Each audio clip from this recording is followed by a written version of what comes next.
no fivoan'ny laharana faraiky amin'ny sivifolo sy roanjato nyty gazety soa ity ahitanao ny gazety valiany koa anatin'izany gazety izany efa vonona mony sary dia hoarahantsika ary zay.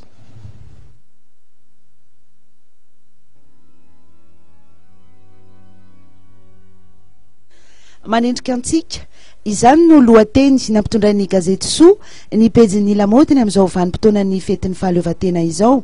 Akanjo mihaja sy ampiavaka anao indrindra ary sahaza ihany koa amin'izao andro mangatsika izao. Ao ihany koa ny lamodiny loko nude sy ny manjamaso matevina. Efa miresaka vehivavy ihany fa amin'ny fiteny frantsay kosa no anazavany soa ireo fahazarana 5 ratsy indrindra fanaon'ny vehivavy. Ny pejin'ny fahasalamana kosa indray dia iresahany momba ny fitsaingotsaingoana ary koa ny vokatsoan'ny kola. Mbola hitanao koa ny fanazavana momba ny kitso.